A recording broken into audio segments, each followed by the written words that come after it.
system applications. So again, we're still going to be doing systems of equations, but we're just kind of taking a look at how we could apply this to like real world type situations.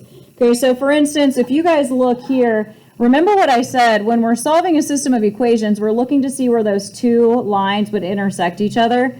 So a real world example would have to do with like a cell phone company, two companies, they call them company S and company T. Wherever they intersect each other, that's where like the cost is exactly the same, no matter which company you go with. Okay, so if you guys look here, 20 minutes costs $20 for both companies. So that's where they would equal. So like we wouldn't write it as an ordered pair. We would just say that at 20 minutes, the cost is $20 for both companies.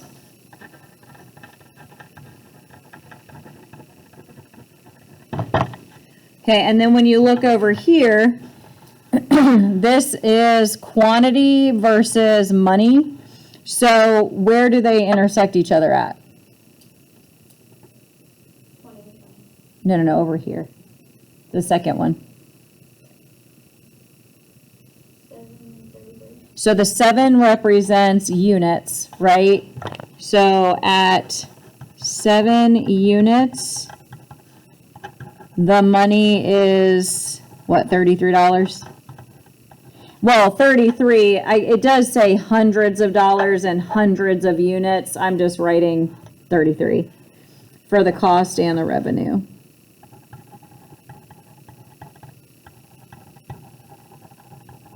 But since, like I said, since we're dealing with more like real world applications, you guys aren't going to have to graph these, but they're going to give you a word problem, and we're going to be comparing two things, and we're going to write two equations that have two different variables, and we will still need to solve for both variables. At the end, we're not going to write it as an ordered pair. So the problems you just did, we wrote as an ordered pair because they were just two equations solving for x and y. Here, since they're word problems, when we find our answer, we'll write like the unit afterwards. Okay, so go ahead and turn the page. We're not going to look at that thing there at the bottom. We're just going to do some of these together. Okay, so sometimes people struggle with word problems, but again, I'm going to make this as easy as possible on you. It says, at a college bookstore, Damien purchased 4 binders. So I'm going to highlight some things. If you don't have a highlighter, you can just underline. Damien purchased 4 binders and 1 novel. So it says a novel, but that would be 1. That cost a total of $28, not including tax. Okay, so look, we're going to write an equation based off of binders and novels. Now, you guys could use X and Y every single time. I like to choose the letter based on what we're finding.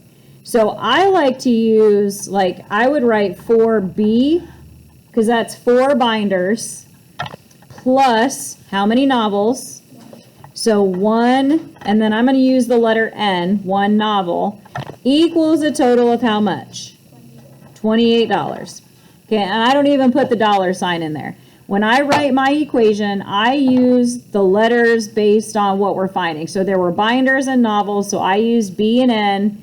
I could have used X and Y, but then you have to remember X would be the binder and Y would be the novel. So I like to just use the letters that go along with what we're looking for.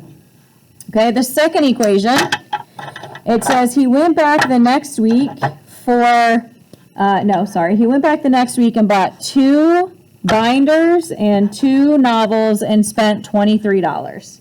So what would that equation say? There you go. See, that wasn't too difficult, right? They gave you all the numbers you needed. You just had to write the equation. So 4 binders and 1 novel was $28. 2 binders and 2 novels was $23. It says write and solve a system of linear equations. Okay, so good news is we've already written the equations. Now we need to determine the price of each binder in each book, novel. Okay, so when we solve for B, that is going to be the price of each binder. And when we solve for N, it's going to be the price of each novel.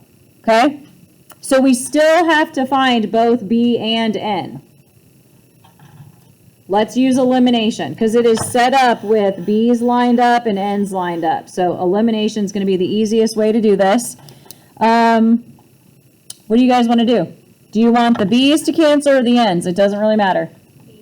Okay, if we cancel out the B's, what do I have to multiply the bottom equation to get it equal to a -4 so it cancels with the +4? We're going to multiply by a -2. Okay, so is my top equation changing at all?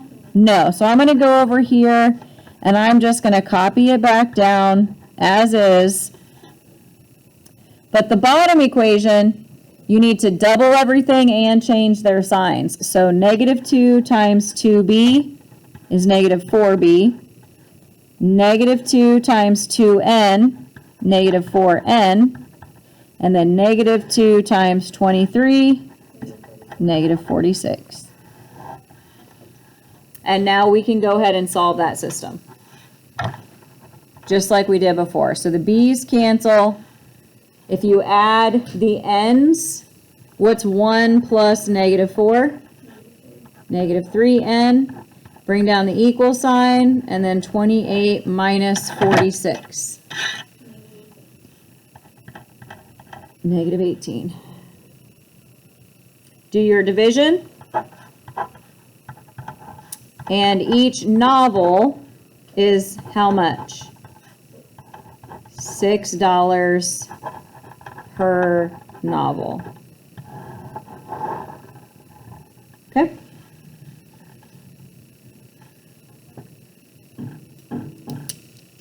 And now we're going to go back and we're going to plug in the 6, whichever equation you want to plug it into. Which one do you guys want to do? Okay, so we'll do 4b plus 1 and then times the 6, because that was the cost of the novel, equals 28. So this is our plug and chug part. What is 1 times 6? 6. Oops, that's supposed to be a plus sign. I don't know why I put an equals there. So you have 4b plus 6 equals 28. Then what? What do I do? Oh, subtract 6. Subtract 6. So 4b equals 22. And then divide by 4. Now, it's not going to be a whole number, but we're dealing with money, you guys. So if it's 0.5, we're going to stick a 0 on the end. Okay, so what is it? So it's 5.5, which means that's $5.50, right? So it's $5.50 per binder. And then that's just how you guys would write your answers. So on the first lesson, you guys couldn't just put like x equals 6 and y equals 2. You had to write it as an ordered pair, right? But now that we're dealing with word problems in real world applications, you wouldn't write that as an ordered pair. You know, we're not looking just to see where these two lines cross. We're just trying to figure out what's the cost of the book and what's the cost of the binder. So when you get N, as long as you say $6 per novel, you're good. And then $5.50 per binder, you're good. Okay, you don't have to put it in an ordered pair. Is everybody okay with that? But were you okay like with how I did it? Solving it's the same as what we were doing before. The only new part is actually writing the two equations.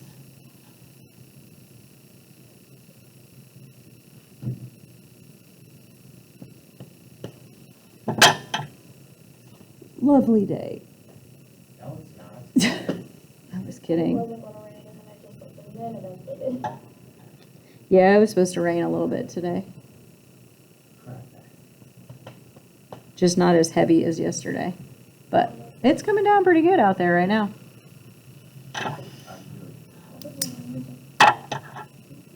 All right, example number 2. We have Chase and Sarah who went to the candy store. Chase bought 5 pieces of fudge and 3 pieces of bubble gum for a total of $5.70. So what would Chase's equation be?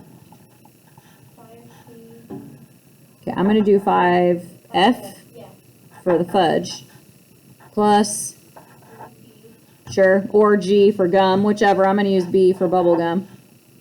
Equals 5.70. Okay, the only annoying thing about this problem is having these decimals, but you guys get to use a calculator, so shouldn't be that big of a deal. Okay, then let's keep reading. So then Sarah bought 2 pieces of fudge, so 2F, and 10 pieces of bubble gum, so 10B, and hers was $3.60. So 2 pieces of fudge plus 10 pieces of bubble gum, $3.60.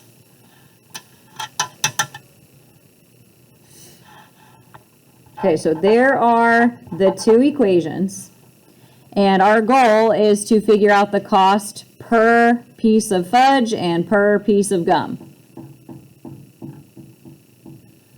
Okay, what do you guys want to make cancel?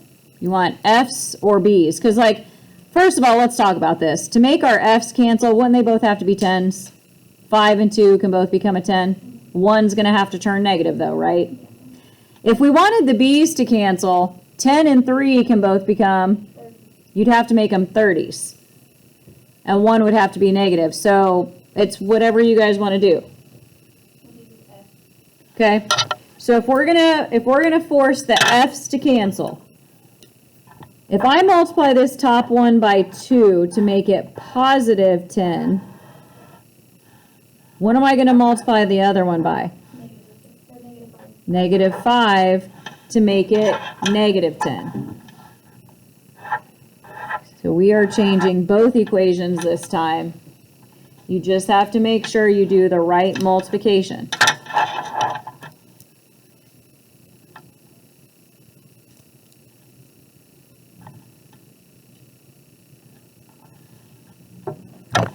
So 10F plus 6B, what is that, 1140? 11.4? Yeah.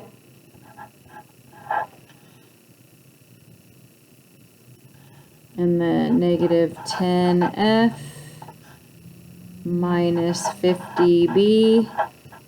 Don't tell me. That would be 30, 18? Yeah. Negative 18. I about forgot my negative sign. So you gotta be careful with those signs, because if I would have left that negative off, I would have gotten a completely wrong answer.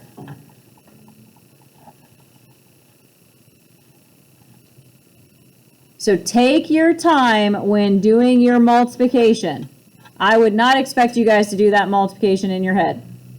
Okay, so now that everything's been multiplied out, when we go to put these 2 equations together, 10F and negative 10F cancel. What's 6B minus 50B? Negative 44B. Bring down your equals. And then we need 1140 minus 18. Negative 6.6.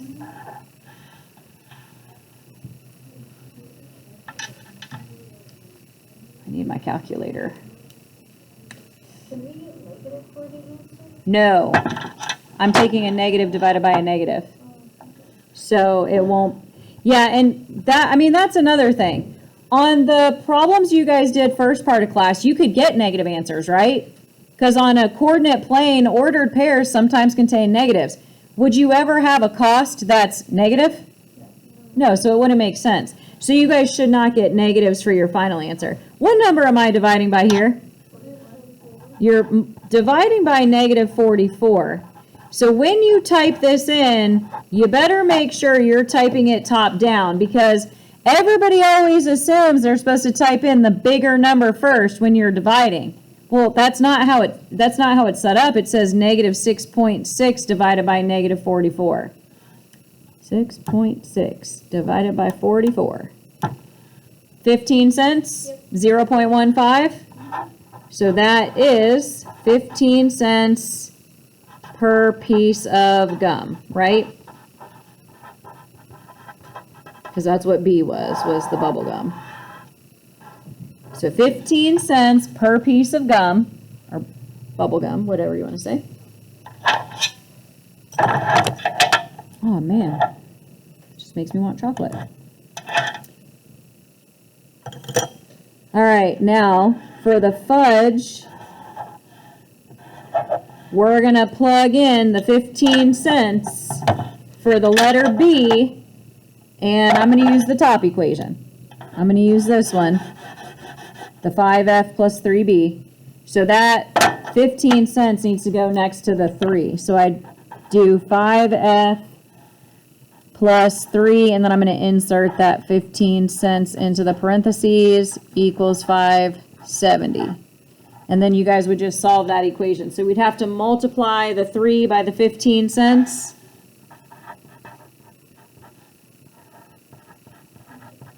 $0.45. And then we'll subtract and divide.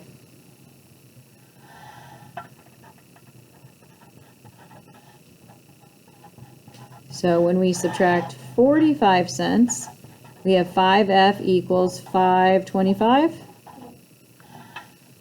And then divide by 5. Should be $1.05. 1.05. So that is $1.05 per piece of fudge.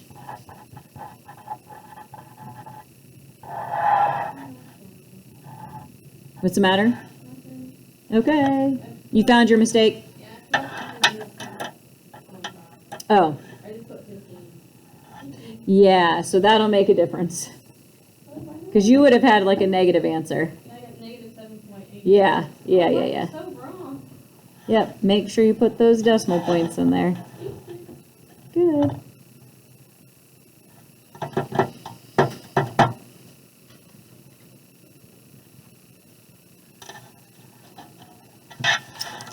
And then we just have one more problem to do together, and that'll finish up the notes for today.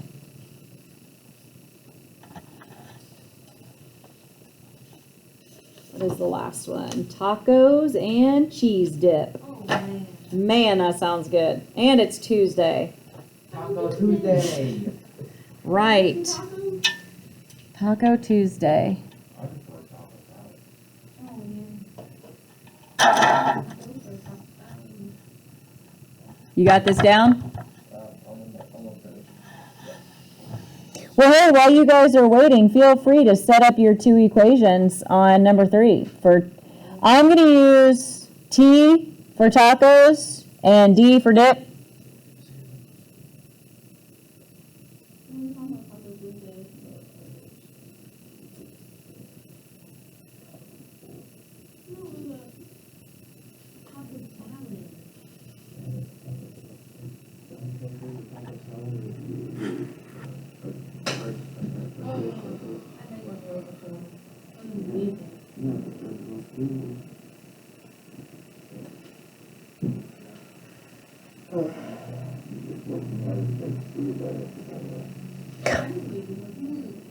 Why are you sleeping in class? Sleepy. You try plugging in your phone at night at 0 and then waking up to it 0%. That's how you're feeling right now. Wakey, wakey, eggs and bakey. If you actually had some eggs and bacon in front of me, I definitely would be awake. It's going to be a great video to watch on YouTube. It's going to be great. Taco salad. Taco Tuesday. Somebody is. Okay, turn it. I just woke up to the phone. Okay. Okay. All right, so we've got tacos and cheese dip. So you could use a C. I'm going to use the letter D for dip. but whatever. It doesn't matter, as long as you know what your letter represents. Okay, so for the tacos and the cheese dip, it says the cost for a taco, that is 1, right? So 1T plus, it says a small cheese dip, that's 1, right? 1 dip is $2.10. So there's our first one. Where's the salsa? Oh, it's there. Then it says the cost for 2 tacos plus 3 cheese dips is $5.15. That's cheap. For 2 tacos and 3 things of cheese dip, only $5. That's nothing. Write and solve a pair of equations to determine the cost of the taco and the cost of the small cheese dip. All right, this one's not bad at all. If you ever have ones involved and you just have to turn it into a 2 or a 3, simple, right? We can multiply by 2, but it has to be -2, right? Okay, so let's take this top one. Let's multiply by -2 to get the tacos to cancel out. And then we'll solve for the dip. So, multiply everything up top by -2. We'd have -2t minus 2d equals -420.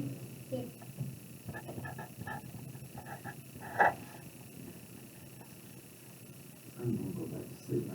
You should. No, you do not. Then the bottom equation, I'm just going to go ahead and carry over because we're not changing anything on that one. That one gets to stay the same.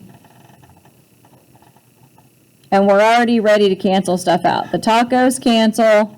What is a -2 plus 3? That's 1d. That's nice. Because if it's 1, do we have to do division at the end? No, you never have to divide by 1. And when you add these together, 95 cents, correct? Now, if you wanted to show divided by 1 on both sides, because it would make you feel better, you can. But when you get a 1 in front, this is your answer. I just cover up the 1 with a line. And stick a $sign in front, so it's 95 cents per cheese dip. No, that's cheap. This is definitely not with the times. Honestly, Because you know inflation has that up, way up. I know a place that gives you a big burrito, like a burrito like a football for $10. I need to get a fancy stuff with it. And no, it's a taco tacos with Okay. Now, to find the price per taco, we're going to take this 95 cents and I'm going to plug it in. Again, I like this top equation, especially because the top equation has all ones involved. So 1 taco plus the 1 times the 95 cents. It's $2.10. So I just replaced the D with the 95 cents that we just found. So if you multiply 95 cents by 1, it's 95 cents. And what would we do with the 95 cents? Subtract it.